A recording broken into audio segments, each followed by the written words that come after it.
नमस्कार मित्रांनो, मराठी बोली या चॅनलमध्ये तुम्हा सगळ्यांचं स्वागत आहे। तर आज आनंदी या मालिकेचा आजचा 18 जूनचा भाग खूपच धमाकेदार झालेला आपल्याला बघायला मिळणार आहे।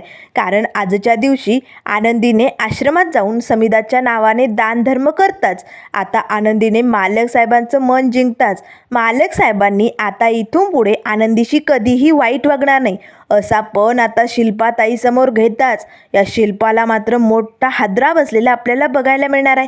तर आजच्या भागामध्ये सुरुवातीलाच आता आनंदीच्या हाताकडे मालक साहेबांचं लक्ष जातं। अगं आनंदी, तुझ्या हाताला काय झालंय?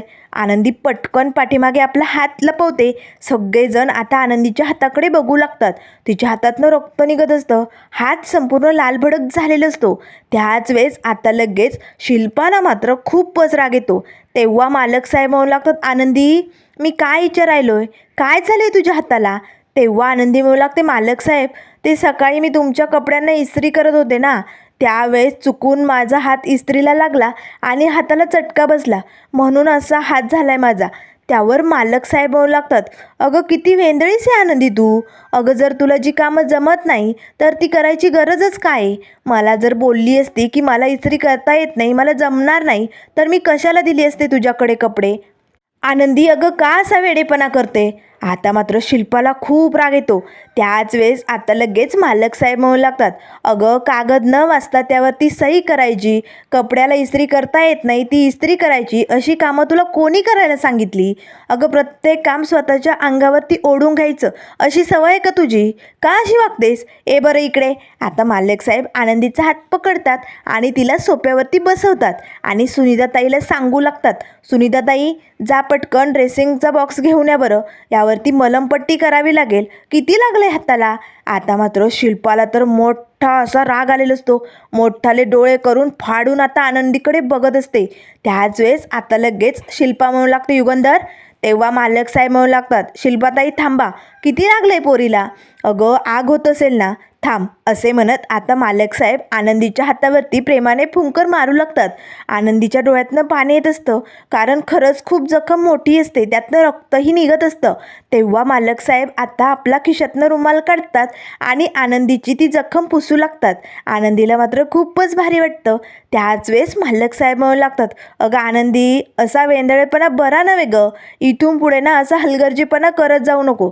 हे बघ आता थोड्या वेळ त्रास होईल, पण तुला नंतर बरं वाटेल बरं, थांब बरं। आता मालक साहेब लगेच ती जखम हळूहळू पुसून काढतात आणि आता लगेच त्यावरती मलम लावू लागतात। पण तोपर्यंत इकडे मात्र या शिल्पाच्या तळपायाची आग अगदी मस्तकात घुसलेली असते, जणू कानातनं धूर निघत असतो। कारण जे चित्र समोर दिसत असतं ना, ते बघून तिला असं नको नको वाटत असतं। त्याच वेळेस आता मालक साहेबांनी मलमपट्टी केलेली असते। तेव्हा मालक साहेब म्हणू लागतात, सुनीताताई आनंदीकडे लक्ष द्या, तिला काही लागलं तर तिला हवं नको ते सगळं द्या। आता लगेच आनंदी म्हणू लागते, मालक साहेब मी जाते, मी किचनमध्ये जाते। आता लगेच आनंदी किचनकडे निघालेली असते। त्याच वेळेस मालक साहेब आपल्या रूमकडे निघालेले असताना शिल्पा म्हणू लागते, थांब युगंधर, काय चालू आहे तुझं? त्यावर मालक साहेब लगेच आता असा पंजा दाखवतात आणि आपल्या ताईचं थोबाड बंद करतात। शिल्पाताई थांब, मला जरा फ्रेश होऊन येऊ दे, असे म्हणत तिचं काही न ऐकून घेता मालक साहेब वरती निघून जातात। या शिल्पाचं मात्र तोंड बंद झालेलं असतं, तिला काय करावं काय सुचत नाही। लगेच तडक रागाच्या भरात ती आनंदीच्या जवळ किचनमध्ये येते आणि लगेच आनंदीचं तोंड पकडते। काय गे, माझ्या भावाला गुंडाळण्याचा प्रयत्न करते? एखाद्या पुरुषाला आपल्या जाळ्यात कसं अडकवायचं ना, हे तुमच्यासारख्या गरीब पोरींना चांगलंच जमतं। त्यावर लगेच आनंदी म्हणू लागते, शिल्पाताई तुमचा काहीतरी गैरसमज होतोय, हे असं काही नाही आहे, तुम्ही समजता असं काहीच नाही आहे, मालक साहेबांनी फक्त मलमपट्टी केली हो हाताला। त्यावर लगेच आता शिल्पा म्हणू लागते, माझ्यासमोर जास्त वळवळ करण्याचा प्रयत्न करू नको। शिल्पा निंबाळकर मी, माझ्या भावाला गुंडाळून खिशात ठेवण्याचा प्रयत्न करते काय? पण एक गोष्ट लक्षात ठेव, तुझ्या हाताला चटका बसलाय ना, आग होते ना त्याची, मग ऐक, कान उघडे ठेवून ऐक, आज वर्षश्राद्धाचा संपूर्ण स्वयंपाक तू तुझ्या हाताने बनवायचा, ऐकलंस? ते पण समध्यांसाठी, आणि घरातल्या कोण बी तिला मदत करायची नाही। सगळ्यांनी ऐका, जर कोणी या पोरीला मदत करायला गेलं ना, त्याला उलटं टांगून मिरचीची धुरी देईन. शिल्पा काय चीज आहे ना, हे तुम्हाला माहिती आहे ना. त्यामुळे सुनीताताई असे म्हणत आता शिल्पा लगेच तिच्या हातात जी काठी असते ना, ती सुनीताताईंच्या अशी गळ्याला लावते. सुनीताताई, ऐकू येतंय ना तुम्हाला? कोण बी मदत करायची नाही तिला. समदा स्वयंपाक ही एकटी करणार. लक्षात आलंय ना? आणि जर कोणी पुळका दाखवायला गेलं तर त्याची वाट लागलीच म्हणून समजा. असे म्हणत आता लगेच आनंदीकडे बघतच शिल्पा म्हणू लागते, ए चला कामाला, स्वयंपाक चांगला झाला पाहिजे. असे म्हणत आता ही माजोरडी शिल्पा तिकडनं निघून जाते. आनंदीला मात्र टेन्शन आलेलं असतं, कारण हाताला एवढी दुखापत, एवढ्यांचा स्वयंपाक, ते पण कुणाची मदत नाही. कसं करायचं? त्याच वेळेस सुनीताताई लगेच आनंदीचा हात हातात घेते. आनंदीताई, ओ किती लागलंय तुम्हाला? आनंदी, आता तुम्ही कसं करणार आहात? मला लय टेन्शन आलंय हो, काय करायचं आता? त्यावर आनंदी म्हणू लागते, सुनीताताई तुम्ही माझं टेन्शन नका घेऊ, मला माझं काहीच वाटत नाही. मला खरं टेन्शन आलं आहे मालक साहेबांचं. सतत माझ्या मनात त्यांचाच विचार येतो हो, कारण त्यांच्या मनात काय अस्वस्थ चालली ना, ते मला आत्ता कुठे कळली. खरंच त्यांच्या मनाची घालमेल लवकरात लवकर थांबावी, यासाठी मी निंबाळकरांच्या देवीला प्रार्थना करते. देवी आई, लवकरात लवकर मालक साहेबांच्या मनाची ही घालमेल बंद कर गं, त्यांचं मन शांत कर. त्यांना असं तडपडताना नाही बघवत मला. त्यामुळे सुनीताताई तुम्ही काळजी करू नका, आजचा कार्यक्रम अगदी व्यवस्थित आणि चांगलाच व्हायला पाहिजे. तर त्यानंतर आता इकडे मालक साहेब तयार होऊन खाली आलेले असतात. तेव्हा लगेच आता शिल्पा म्हणू लागते, युगंधर थांब, काय चालू आहे तुझं?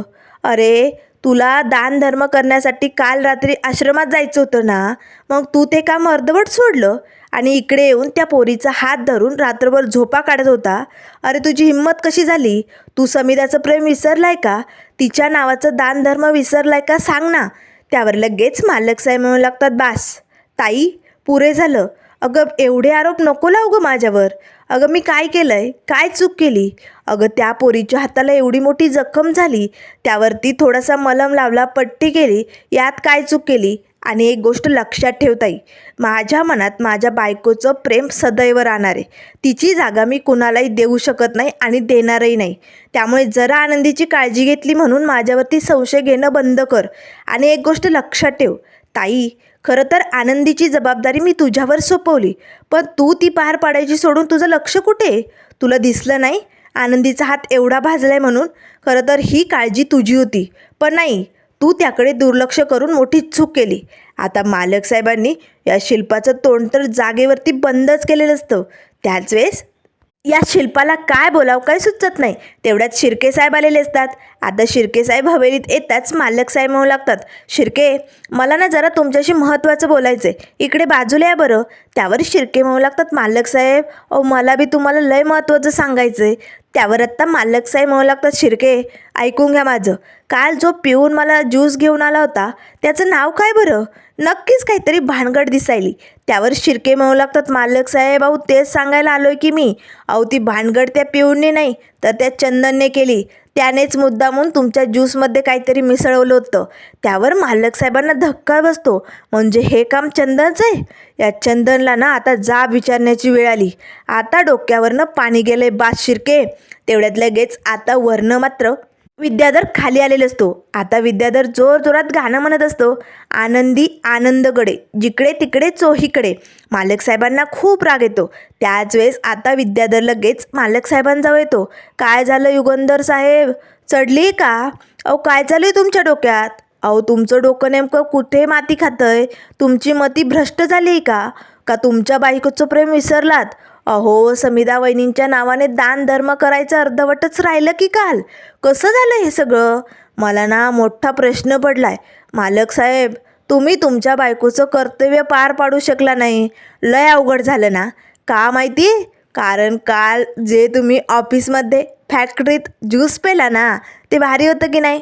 कसं झिंगला असेल ना मग, असं डुलत डुलत चालायला बोलायला भारी वाटत असेल ना? कसं होतं मग? भारी होती ना नशा? आता मात्र या विद्याधरचं हे बोलणं ऐकून समद्यांना धक्का बसतो. समदेजण त्याकडे बघू लागतात. त्यावर लगेच आता शिल्पा येते आणि पटकन या विद्याधरची कॉलर पकडते. काय रे विद्याधर, काल फॅक्टरीत युगंधर बरोबर काय झालं हे तुला कसं माहिती? तुला कसं माहिती आहे सांग लवकर. त्याच वेळेस आता लगेच मालक साहेब म्हणू लागतात, विद्याधर तू? तेव्हा विद्याधर म्हणू लागतो, हो युगंधर मालक, हे समजा मीच केलं, कारण तुम्ही माझी दारू बंद केली ना. म्हणून नशा काय असते, एकदा का नशा झाली की माणसाला काय वाटतं, कसं जिंकतं माणूस ना, हे तुम्हाला दाखवायचं होतं. म्हणून हे समजा मीच करून आणलंय. आणि त्यामुळे मालक साहेब, तुमची ती एवढ्या वर्षांची काय म्हणावं लागेल बरं, ती तपश्चर्या ती मोडली या. जो माणूस कधी दारू पित नाही त्या माणसाची तपश्चर्या या विद्याधरने मोडली. तुम्ही दारू प्यायलात काल, कशी होती नशा, भारी होती ना. पण त्यामुळे तुम्ही तुमच्या बायकोचं कर्तव्य विसरलात, दानधर्म अर्धवटच राहिलं, हो की नाही. आता मात्र मालक साहेब लगेच या विद्याधरचा गळा पकडतात. विद्याधर, तू चूक नाही तर मोठं पाप केलंय, तुला आता मी सोडणार नाही. तेवढ्यात आता लगेच आश्रमातले गुरुजी हवेलीत आलेले असतात. तेव्हा विद्याधर मात्र हसतच लगेच गुरुजींजवळ येतो. आलात, बरं झालं, आम्ही तुमचीच वाट बघत होतो. कारण आता आमच्या मालक साहेबांना तुमची माफी मागावी लागेल ना. काल जे दानधर्म करायचं होतं ते अर्धवट राहिलं, हो की नाही, म्हणूनच आलात ना. आता मालक साहेबांना मात्र वाईट वाटतं. ते लगेच आता बाजूला तोंड फिरवतात, कारण आता त्या गुरुजींशी कसं बोलावं, काय उत्तर द्यावं त्यांना काही सुचत नाही. त्यावर लगेच विद्याधर म्हणू लागतो, सांगा सांगा, अहो युगंधर मालकांना सांगा, लवकरात लवकर बायकोच्या नावाने दानधर्म करा म्हणावं, हे काम अर्धवट शोभत नाही ना. त्याच वेळेस आता गुरुजी म्हणू लागतात, नाही नाही, दानधर्माचं काम तर काल रात्रीच पूर्ण झालं. खरंच मालक साहेब, म्हणूनच तुमचे आभार मानायला मी इकडे आलोय. आता मात्र गुरुजींचं हे बोलणं ऐकताच समद्यांना धक्काच बसतो. सगळेजण त्यांच्याकडे एकटक बघू लागतात. त्यावर लगेच मालक साहेब म्हणू लागतात, काय? त्यावर गुरुजी म्हणू लागतात, हो, काल वर्षभरानंतर आमच्या आश्रमातल्या मुलांनी गोडाचं जेवण केलं, खूप भारी मज्जा आली. कालचा दिवस ना खरंच खूप छान गेला, खूपच खास होता. जो काही स्वयंपाक बनवला होता ना तो एक नंबर भारी होता. पुरी भाजी, खीर एक नंबर टेस्टी होती, मुलांना खूप आवडली. खरं तर मालक साहेब, तो स्वयंपाक खाल्ल्यानंतर आम्हाला समिधा मॅडमचीच आठवण आली. अगदी त्यांच्या हाताची चव होती. खरंच त्यांच्या नावाने तुम्ही जे दानधर्म करतात ना आश्रमात, तो खरंच खूप भारी असतो. मुलं खूप खुश होतात आणि म्हणूनच आमच्या मुलांनी खुश होऊन तुमच्यासाठी एक छान असं गिफ्ट बनवलं आहे. हे बघा. आता लगेच मालक साहेबांना धक्काच बसतो. काल दानधर्म केला, समिधाच्या नावाने कोणी केलं आहे दानधर्म, कोणी ती व्यक्ती? त्याच वेळेस आता गुरुजी म्हणू लागतात, मालक साहेब, काल संध्याकाळीच तुमच्या पत्नी आल्या होत्या, त्यांनीच केला आहे दानधर्म. आता मात्र समदेजण आनंदीकडे बघू लागतात. माई आणि बापूंना तर खूपच आनंद होतो, कारण अगदी आपल्या मुलीची समिधाची जागा घेतली आहे आनंदीने. दोघेही आता डोळे भरून आनंदीकडे बघू लागतात. आता लगेच गुरुजी म्हणू लागतात, हो, तुमच्या पत्नी आल्या होत्या, त्यांनी स्वयंपाक बनवून आणला होता, तो खाऊन सगळी मुलं अगदी तृप्त झाली. एक नंबर भारी दिवस गेला आमचा काल. त्याच वेळेस आता या शिल्पाला तर मोठा हादराच बसलेला असतो. विद्याधरला तर खूपच संताप येतो, कारण त्याने जो डाव टाकलेला असतो ना तो आनंदीने जागेवरती बसवलेला असतो. त्याच वेळेस आता मालक साहेब लगेच आनंदीजवळ येतात. आनंदी, हे समजा तू केलंय? तेव्हा आनंदी म्हणू लागते, मालक साहेब, नाही म्हणजे मला ना सुनीताताईंनी सांगितलं होतं, दरवर्षी समिधाताई असंच दानधर्म आश्रमात जाऊन करायच्या आणि त्या प्रथा पुढे चालू ठेवाव्यात. पण त्यात तुमची तब्येत अशी होती आणि सुनीताताईंनीच सांगितल्यामुळे मी स्वयंपाक बनवला आणि मी आश्रमात घेऊन गेले. कसं आहे ना, सत्यनारायणाच्या पूजेला मी नाही बसू शकले, कारण समिधाताईंची जागा नको आहे मला. पण मालक साहेब, एक सून म्हणून या घरचं कर्तव्य, या निंबाळकरांचं कर्तव्य मी पुढे नेऊ शकते ना. म्हणूनच मला असं वाटलं की त्यांच्या नावाने दानधर्म करावं आणि म्हणूनच मी आश्रमात गेले होते. माझं चुकलं का मालक साहेब? त्यावर मालक साहेब आता लय खुश होतात आणि म्हणू लागतात, आनंदी, वा, खरंच तुझे विचार, तू किती चांगली आहेस ना, हे पाहून खूप भारी वाटलं. आज तू समिधाच्या नावाने दानधर्म करून तिच्या मनातल्या इच्छा पूर्ण केल्या. आज तू माझ्या मनात तिच्याबद्दल जे प्रेम आहे, ज्या भावना आहेत ना, त्या जाग्या करून खूप चांगलं काम केलं आहे. आणि आनंदी, आज तू निंबाळकरांची सून शोभतेस बरं का. एक बायकोचा नाही पण सुनेचा मान तुला नक्कीच भेटणार. आज तू निंबाळकरांच्या सुनेचं कर्तव्य पार पाडलं आहे. आता या शिल्पाला खूपच राग येतो. त्याच वेळेस आता लगेच आनंदी म्हणू लागतं, थँक्यू मालक साहेब. तेव्हा मालक साहेब लगेच आता हात जोडतात. खरं तर आनंदी हात जोडण्याची वेळ आता माझी आहे. आणि ज्या पोरीने एवढं चांगलं काम केलं आहे त्या चांगल्या माणसासमोर युगंधर नक्कीच हात जोडतो. आता समधेजण मालक साहेबांकडे बघत असतात. आता मालक साहेब हात जोडून आनंदीचे आभार व्यक्त करत असतात. तेव्हा आनंदी म्हणू लागते, मालक साहेब अहो तुम्ही का हात जोडताय? अहो जे करावंसं वाटलं, जे कर्तव्य चांगलं आहे ते पुढे न्यावं असं वाटलं म्हणून मी हे समज केलं, पण तुम्ही हात जोडू नका. त्यावर मालक साहेब म्हणू लागतात, आनंदी आजवर खरंच मी तुझ्याशी खूप चुकीचं वागलो, पण आज कळलं तुझ्यातले हे चांगले गुण किती भारी.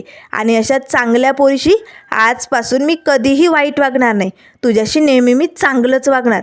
आता मात्र या शिल्पाला मोठा धक्का बसलेला असतो, कारण या दोघांचं नातं जर घट्ट झालं तर मग हीच मालकीण होणार. यामुळे आता या शिल्पाला मोठा धक्का बसलेला असतो.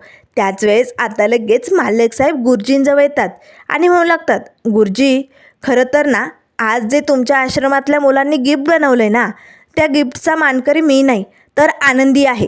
तुम्ही ते गिफ्ट तिच्याकडेच द्या. आता लगेच गुरुजी आनंदीजवळ येतात आणि आनंदीच्या हातात ते गिफ्ट देतात. घ्या मालकीनबाई, आमच्या मुलांनी खूप आनंदात बनवले तुमच्यासाठी हे. आता आनंदीने ते स्वीकारलेलं असतं. तेव्हा लगेच आता मालक साहेब या विद्याधरजवळ जातात आणि त्याची कॉलर पकडतच म्हणू लागतात, विद्याधर याला म्हणतात नियती. बघितलं, तू माझ्या आयुष्यात कितीही डाव टाकण्याचे प्रयत्न कर, कितीही आग पेटव, त्या आगीत तेल टाक, दारू टाक, पण माझ्याबरोबर नेहमीच चांगलंच घडणार. का माहिती आहे? कारण माझ्यावर, आपल्या घरावर, समद्यावर समिधाचं खूप प्रेम होतं आणि ते अगदी खरी होता, अगदी खरं. आणि म्हणूनच माझ्या आयुष्यात सगळं चांगलंच होतं. कारण तिची जी ताकद आहे ना, ती कधीही वाईट काम घडूच देत नाही, सगळं काही चांगलंच करते. त्यामुळे तुला जेवढे प्रयत्न करायचे ना तेवढे कर, पण तू मला कधीही खाली आणू शकत नाही. कारण आजपासून या घरात सगळं काही चांगलंच होणार आहे.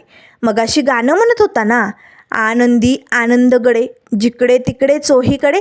मग ऐक, आजपासून या घरात फक्त आनंदी आनंदच असणार आहे. लक्षात येत आहे? पोचलं ना? चल निघ मग. आता लगेच विद्याधर रागाच्या भरात वरती रूममध्ये निघून जातो. त्याच वेळेस मालक साहेब म्हणू लागतात, शिर्के चला आता ना आपल्याला कामासाठी निघावं लागेल. आणि ताई तुम्ही सगळी पूजेची तयारी करून ठेवा. कसं आहे ना, समिधाला होम हवन केलेलं खूप आवडायचं, त्यामुळे माई बापू होम हवनाची तयारी झाली पाहिजे. लक्षात येत आहे ना? तेव्हा लगेच आता माई म्हणू लागतात, हो हो नक्कीच लक्षात आलं. आता माई लगेच आतमध्ये निघून जातात. आता मालक साहेबही बाहेर निघालेले असतात. शिल्पाला मात्र खूप अशा झणझण्या आलेल्या असतात. तडकत आता रागाच्या भरात ही शिल्पावरती निघून जाते. त्याच वेळेस आनंदी म्हणू लागते, सुनीताताई अहो सुनीताताई काय यात मला सांगा ना. त्यावर लगेच आता सुनीताताई म्हणू लागतात, आनंदीताई अहो ते उघडा तरी आधी. आता आनंदी पटकन ते खोलते तर त्यात मालक साहेबांचा आणि आनंदीचा फोटो असतो. तेव्हा सुनीताताई म्हणू लागतात, आनंदीताई अहो यात तुमचा आणि मालक साहेबांच्या जोडीचा फोटो लय मस्त आहे. आनंदीला आता खूप भारी वाटतं. तर इकडे मालक साहेबांना आता शिर्केंचा फोन आलेला असतो. तेव्हा शिर्के म्हणू लागतात, मालक साहेब अहो ते गुरुजी जे होते ना त्यांना ना पूजेसाठी नाही येता येणार, त्यांना ॲडमिट केलं गेलं हो ते हॉस्पिटलमध्ये. त्यावर मालक साहेबांना धक्का बसतो. शिर्के वर्षश्राद्धाची तयारी अगदी छान आणि चांगली झाली पाहिजे, आणि तुम्ही पुजारीच नाही आहे म्हटल्यानंतर कशी पूजा होणार? हे जमणार नाही शिर्के, त्यांना घेऊन या. त्यावर शिर्के म्हणू लागतात, मालक साहेब अहो अचानक त्यांची तब्येत बिघडली, ते हॉस्पिटलमध्ये, पण काळजी करू नका, त्यांच्या मुलांना ही पूजा अगदी छान अशी पार पाडायचं मी ताकीदच दिली, त्यामुळे त्यांची मुलं येतील आणि ही पूजा अगदी छान पद्धतीने पार पडतील. आता लगेच मालक साहेब फोन ठेवतात. थोर मात्र इकडे वरती हा भडकलेला विद्याधर असा थैथै नाचत असतो. त्याला काय करावं काही सुचत नाही. युगंधर युगंधर अरे एवढे डाव टाकतो मी तुला खाली आणण्यासाठी, पण दरवेळेस माझे डाव फेलच जातात आणि माझ्यावरतीच उलटे पडतात. का तर तुझी ती वरती बसलेली बायको तुला आशीर्वाद देते, तुझ्या पाठीशी उभी राहते. पण नाही युगंधर, आता बास, आता पुरे झालं. आता हा विद्याधर हार मानणार नाही. एक दिवस असा येईल ना मग बघ, तुझ्या आयुष्यात ना मोठा अहंकार होणार आहे.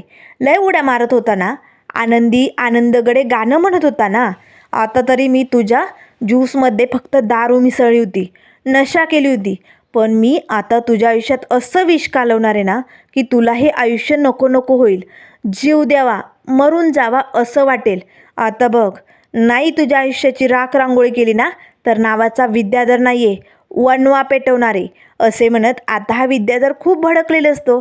तर त्यानंतर मित्रांनो पुढील भागामध्ये आपल्याला बघायला मिळेल, इथे आता वर्षश्राद्धाच्या पूजेला सुरुवात झालेली असते. मालक साहेब आता पूजेला बसलेले असतानाच आता या विद्याधरने नवीन डाव टाकलेला असतो. मालक साहेबांच्या मुलांना आता हवेलीत आणलेलं असतं. आता मालक साहेबांना 2 मुलं आणि 1 मुलगी असते. त्या तिघांचाही प्रवेश आता हवेलीत होताच तो मुलगा लगेच मालक साहेबांचा हात पकडतो. हा अधिकार तुम्हाला नाही आहे, कारण तुमच्या बिझनेसमुळे माझी आई गेली आम्हाला सोडून. फक्त तुमच्यामुळे आमच्या आईला गमावलंय आम्ही. आता आनंदीला धक्काच बसतो. मालक साहेबांची मुलं. त्याच वेळेस आता हा विद्याधर आनंदीजवळ येतो. हो आनंदी, 1 नाही 2 नाही 3 मुलं आहे मालक साहेबांना, आणि ती पण तुझ्यापेक्षा वयाने मोठी. आता बघ आनंदी, तुझ्या आयुष्याची नांदी तुला काय काय सहन करायला लावते. आता मात्र पुढे काय होणार हे सगळं आपल्याला बघायला मिळेल. त्यामुळे मित्रांनो, अशाच मालिकेंच्या अपडेट पाहण्यासाठी चॅनलला लाईक करा, सबस्क्राईब करा. व्हिडिओ पाहिल्याबद्दल धन्यवाद.